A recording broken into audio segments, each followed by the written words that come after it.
Bienvenue sur Exploratrice de rêves lucides. Alors, toute cette semaine, je voudrais te proposer un truc un petit peu spécial. Compte tenu de la situation, on est tous enfermés, on va peut-être tous finir fous. Moi, je vais t'inviter à faire quelque chose, c'est à revenir vers toi. Bon, c'est clair, on est tous confinés, c'est pas facile. Surtout quand t'es quelqu'un qui a l'habitude d'être vers l'extérieur et d'être très actif à l'extérieur de chez toi.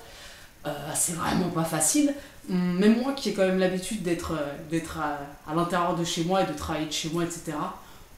C'est pas très facile, on va pas se mentir. Donc du coup, cette semaine, je voudrais te proposer quelque chose. Des petits exercices pour t'aider à revenir vers toi. Parce que, pour moi, on a quand même un pouvoir dans cette situation qui est que on peut voir la situation de façon très négative et désastreuse et se laisser aller dans la peur, etc. Ou au contraire, on peut essayer tout en étant... moi personnellement, c'est pas des peurs qui m'envahissent, mais c'est surtout des élans de déprime où je me dis « Oh putain, ça va être long ». Mais en tout cas, on peut tenter de sortir du positif de cette situation. Et pour moi, clairement, l'invitation, elle est où? L'invitation, elle est à revenir vers soi. Alors c'est revenir dans son foyer, mais aussi revenir à l'intérieur de soi. Mais ça, c'est pas toujours évident. Parce que parfois, en fait, t'es quelqu'un qui sait pas forcément méditer ou t'as jamais eu l'habitude de regarder ce qui se passe un peu en toi. Donc, c'est pas évident. Pour moi, là, ce qui est en train de se passer avec le coronavirus et tout ce confinement, c'est vraiment une invitation à revenir vers soi. Donc, une invitation à la lucidité. Donc, clairement, dans notre démarche de faire des rêves lucides, ça nous intéresse grandement d'être plus lucide dans notre vie pour être plus lucide en rêve. Parce que l'attitude que t'as dans ta réalité ordinaire, c'est l'attitude que tu vas avoir en rêve. Ça veut dire que plus dans ta réalité ordinaire, dans ta vie, plus tu vas être conscient de qui tu es. Par exemple, de tes mécanismes, de tes comportements, de tes croyances limitantes, des pensées qui te traversent, des émotions qui se déclenchent en toi suite à certaines situations. Plus tu vas être conscient de tout ça, et plus tu vas être conscient en rêve. Pourquoi? Parce que tu vas avoir cette habitude de regarder vers toi. Et en faisant ça, en fait, tu vas plus passivement accepter le scénario du rêve. Donc c'est hyper important. D'ailleurs, le yoga du rêve nous invite à faire ça, à être plus lucide dans notre vie pour être plus lucide en rêve. Cette situation-là, aussi difficile qu'elle soit, bon, ça au moins le truc qui est positif là-dedans, c'est que là, on n'a plus le choix que de revenir à l'intérieur de soi. Clairement. Bon, après, il y a le divertissement quand même pour tous ceux qui ont Internet ou quoi, mais en tous les cas, tu peux vraiment, dans toute ta journée, parce qu'on a un peu que ça à faire, à un moment donné, te dire ok, je coupe toute distraction et je reviens vers moi. Et pour t'aider à ça, parce que c'est pas forcément facile, ce que je voudrais faire toute cette semaine, c'est de donner des petits exercices, tu vas voir, qui sont très puissants, non seulement pour apprendre à te connaître, pour revenir vers toi, pour revenir à l'instant, et pour envisager peut-être ta vie sous un nouvel angle. Donc, le premier exercice de cette vidéo, aujourd'hui, ça va être quoi? J'ai appelé ça « Merde et merci ». Et pourquoi? Parce que j'ai fait un constat intéressant, c'est que dans ma vie, souvent, dans toutes les rencontres que j'ai faites, tu vois, j'ai voyagé pendant des années, pendant 7 années, et que ce soit en étant ici en France ou au cours de mes voyages, j'ai souvent constaté quelque chose d'intéressant, c'est que j'avais affaire à deux types de personnes. Les personnes qui sont pas du tout sur un chemin spirituel, et les personnes qui sont sur un chemin spirituel. Alors évidemment, il y a tout un tas d'autres personnes en dehors de ces deux extrêmes que je vais citer, mais c'est vraiment un constat que j'ai pu faire et je le trouve intéressant. Je trouve intéressant de t'en parler pour justement te parler de cet exercice. Les premières personnes qui sont celles qui ne sont pas du tout sur un chemin spirituel ont tendance à souvent rejeter la faute sur l'extérieur. C'est-à-dire que dès qu'il leur arrive quelque chose dans la vie, elles sont victimes des circonstances, victimes de la vie, victimes des événements. Tu sais, c'est un peu la personne qui va souvent dire « Oh putain, j'ai encore ça qui me tombe sur la gueule, oh, encore ça, et encore ça ». Et tu vois, qui va être constamment dans un truc de « Ah, j'ai pas de chance ». Et de souffrance constante, et à quelque part même nourrir cette souffrance-là. Ou même carrément des personnes, tu sais, qui sont du style à, quand elles te parlent, en fait, à vraiment te déballer tous leurs problèmes. Et t'as l'impression qu'en fait, leur vie, c'est les enfers, quoi. Alors je dis pas qu'il n'y a pas des gens qui sont vraiment dans un enfer total dans leur vie, mais en tout cas, il y a souvent quand même dans nos vies à chacun et de la souffrance et des très belles choses. Et on a tendance à oublier souvent une partie je sais pas, t'as compris quoi, une partie quoi. Et d'un autre côté, des personnes qui sont sur un chemin spirituel, et il y a des pièges en fait, souvent sur le chemin spirituel, des personnes qui vont avoir cette tendance à tout le temps remercier en fait, pour ce qui leur arrive. Parce que quand tu es sur un chemin spirituel, très vite en fait tu commences à prendre conscience que quoi qu'il t'arrive dans ta vie, ça te permet d'évoluer. Ça te permet de grandir, ça te permet de mieux te connaître. Et en fait, c'est facile de tomber dans un espèce de piège qui est que quoi qu'il t'arrive, tu vas dire merci, tu vois. Tu vas dire merci, ok, ça là je souffre, mais merci pour la souffrance, je suis en train de libérer quelque chose. Là, je suis en train d'évoluer parce que je suis en train de libérer quelque chose, tu vois. Et quelque part, en fait, à mon sens, il y a une malhonnêteté là-dedans. Et je te dis ça parce que moi-même, je suis tombée plusieurs fois dans ce piège-là. Parce qu'au cours des années où j'ai voyagé, j'étais vraiment dans une espèce de, qu'on pourrait appeler de quête spirituelle, de quête d'identité, à me poser cette question constamment, mais qui je suis, c'est quoi le sens de la vie, c'est quoi le sens de ma vie, etc. Et quand je souffrais, et quand vraiment il y avait des choses qui m'emportaient intérieurement, parfois je me sentais dans un vide, mais total. Et à ces moments-là, je me disais, mais c'est bien, parce que je suis en train d'évoluer, je suis en train de grandir. Mais en faisant ça, en fait, quelque part, t'es en train juste de nier ce qui est en train de se passer réellement, c'est-à-dire que t'es en train de souffrir, et puis tu te flagelles encore plus, parce qu'en plus t'es en train de dire merci, quoi. Merci, je suis en train de grandir. Et quelque part, pour moi, ces deux visions, et une fois de plus, vraiment, je rencontre ces deux types de personnes très souvent dans ma vie, et c'est pas pour rien, c'est parce que en moi aussi, il y a ces deux parts-là qui ont tendance parfois à se confronter, c'est-à-dire une part qui est totalement non lucide et une part qui est très lucide. Et ces deux parts-là, elles ont souvent tendance à être, pas en conflit dans le sens où elles se battent, mais dans le sens où elles s'opposent au niveau de leur vision. Et quelque part, moi je pense que d'ailleurs, depuis que j'ai créé cette chaîne, ça m'a beaucoup apporté cette chaîne. C'est comme si j'avais commencé à créer un pont entre les deux. Et c'est là où ça devient plus intéressant parce que je commence vraiment à avoir une double vision des deux côtés, quoi.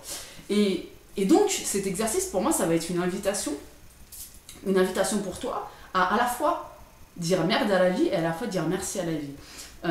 Ne pas tomber dans un piège, surtout une fois de plus, je répète, quand t'es dans une voie spirituelle de merci parce que tout ce qui m'arrive, ça me fait grandir, merci pour la souffrance, ça me fait grandir, et en même temps de pas être dans cette démarche de complètement inconsciente en fait finalement, où que quoi qu'il t'arrive en fait, même quand c'est quelque chose de positif, bah tu zappes, c'est genre dans ta journée, tu vas avoir une super journée, il va t'arriver un petit truc, tu vas retenir que ce petit truc à la fin de la journée. Ça pour moi en fait c'est dommage parce que tu passes à côté des très belles choses qui se passent dans ta vie. Donc cet exercice, ce premier exercice, il est quoi? Tu vas prendre une feuille tout simplement, tu vas tirer un trait sur la feuille. En haut, tu vas marquer merde et de l'autre côté, tu vas marquer merci. Merci, j'ai du mal à parler. Merci. Et du côté de merde, en fait, alors je t'invite à d'abord faire les choses merdiques et après le merci. Mais bon, à la fin, de toute façon, ce sera pareil, mais peu importe. Donc, dans la colonne merde, tu vas dire merde à la vie pour tout ce que tu détestes. Alors, ça peut être par exemple pour le confinement actuellement, tu peux vraiment être super dégoûté de cette situation et même en souffrir peut-être et dire bah voilà merde pour le confinement quoi, je suis dégoûté. Tu peux dire merde par exemple je sais pas moi si pour une quelconque raison t'es un peu malade ou si je sais pas t'as eu un accident récemment ou s'il y a quelque chose qui se passe pas bien dans ta vie ou si enfin j'en sais rien, t'as des mauvaises relations avec tes amis, j'en sais rien en fait, je te dis n'importe quoi, mais tu vois de dire merde pour toutes les choses que t'aimes pas qui t'arrivent. Moi je vais te donner un exemple, parfois je t'en avais déjà parlé dans une autre vidéo, je suis en train actuellement faire une petite expérience au niveau des rêves lucides qui est très intéressante, donc je te reparlerai par rapport aux émotions, c'est-à-dire de voir comment le rêve réagit quand je change mes émotions, etc. Et je le fais aussi dans ma vie. Et ce qui est intéressant, c'est que moi pas très souvent heureusement, mais de temps en temps en fait j'ai des espèces de coups de colère qui me prennent intérieurement. C'est comme une énergie qui est tellement puissante en fait que ça me brûle de l'intérieur et ça c'est très dur à gérer pour moi. Et du coup ce truc là par exemple, bah putain quand je le vis en fait ça me brûle de l'intérieur, ça me fait souffrir quoi. Donc je suis pas contente pour ça, je suis vraiment pas contente pour ça. Donc plutôt que pendant longtemps je me disais justement, je me disais mais non mais c'est enfin pas sur le coup mais après coup je me disais mais c'est bien parce qu'en fait ce qui se passe là, il y a des choses qui se libèrent, il y a des choses qui se libèrent, j'avance, etc. Non, ferme ta gueule Cynthia, à un moment donné juste ça te brûle dans l'intérieur, ça te fait mal, ça te fait souffrir, tu dis merde quoi. Et donc là par exemple, donc vraiment dans cette colonne d'être honnête, d'être juste honnête avec ce que t'aimes pas dans ta vie et ce qui te fait chier. Mais sans tu vois rejeter la faute sur quelque chose en fait, sans dire ouais mais c'est de la faute de ça, c'est de la faute de cette situation, etc. Non, juste honnêtement sur le papier tu cales de merde pour ça, ok. Dans l'autre colonne, comme tu t'en doutes, là on va faire les gratitudes, c'est à dire qu'on va dire merci pour toutes les belles choses qu'il y a dans notre vie. Tu vois, tu peux dire merci par exemple si tu as des bonnes relations avec ta famille, ou si tu as au moins des bonnes relations avec tes amis, ou si tu sors avec quelqu'un ou tu es marié avec quelqu'un avec qui tu as une belle relation nourrissante, etc. Tu vois, pour ta bonne santé. Le fait, tu peux dire merci le fait d'être dans un pays libre à la base, d'être libre de nos déplacements, parce qu'on se rend compte là avec cette situation de deux choses. C'est qu'à la fois, on se rend compte de la liberté qu'on a de déplacement, en tout cas dans notre pays, ce qui n'est pas le cas de certains autres pays. Moi, quand je vois par exemple qui vais régulièrement au Togo, qu'il y a des amis là-bas, quand je parle à mes amis togolais, ils sont bien dégoûtés de ne pas pouvoir avoir de passeport et de pouvoir aller voyager. Et je te parle pas du cliché du mec d'Afrique de l'Ouest qui veut venir en France pour venir travailler, je te parle de mecs et de nanas qui ont des vies correctes au Togo, qui gagnent suffisamment d'argent pour bien vivre et qui aimeraient voyager et qui peuvent pas. Donc eux, ils sont pas libres de leur déplacement. Nous, en tout cas, on l'est. Donc ça nous permet de nous rendre compte de ça, et en même temps ça nous permet de nous rendre compte d'un deuxième truc, c'est que on a beau croire qu'on est libre, au final il suffit d'une situation comme ça pour se rendre compte que là, peu importe qui tu es, peu importe le métier que tu as, peu importe l'âge que tu as, peu importe ta vie, et là on est tous logés à la même enseigne, c'est-à-dire qu'on est enfermés chez nous, et donc là il n'y a plus de liberté. Donc on va essayer d'aller trouver la liberté à l'intérieur de soi, et donc l'exercice, merde d'un côté, merci de l'autre côté. Donc tu peux dire merci d'habiter en France par exemple. Moi je te dis, qui ai beaucoup voyagé, je m'en rends compte, hein. Franchement c'est quand même un bon pays sur plein de choses, hein. Bref, et tu dis merci, je sais pas, pour ce que tu veux, comme je t'ai dit, ta bonne santé, le fait de bien manger, j'en sais rien, tu dis merci quoi. Une fois que tu as fait ça, alors là l'invitation avec cet exercice, ça prend 10 minutes, tu vois. Tu te poses tranquillement dans un endroit au calme, sans personne, et tu fais ça tranquille. Si tu n'as vraiment pas d'endroit où tu peux être tout seul, je sais pas, tu vas aux toilettes, tu vois, on s'en fout. Le but c'est d'être 10 minutes avec ta feuille, ton stylo, ta feuille, et d'écrire ça. D'être honnête en fait, c'est un exercice d'honnêteté envers toi-même et envers la vie.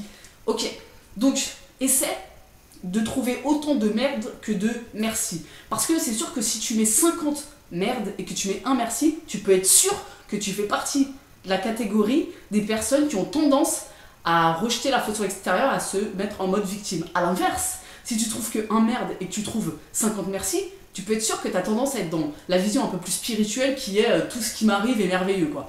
Donc attention, essaie d'équilibrer. Généralement dans nos vies, on va autant de trouver de choses qui nous font chier que de choses qui nous font plaisir. Il y a un équilibre en fait quelque part.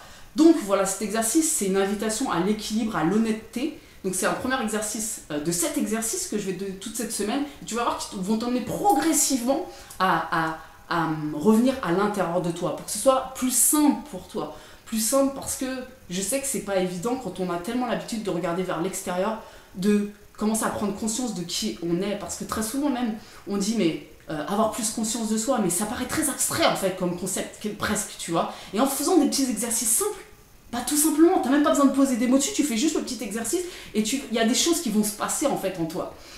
Donc voilà pour cette vidéo, on se retrouve demain pour la deuxième vidéo. Voilà, c'est tout, je pense que j'ai tout dit. Et puis sur ce, bon courage à tout le monde pour le confinement, tout va bien se passer. Ciao.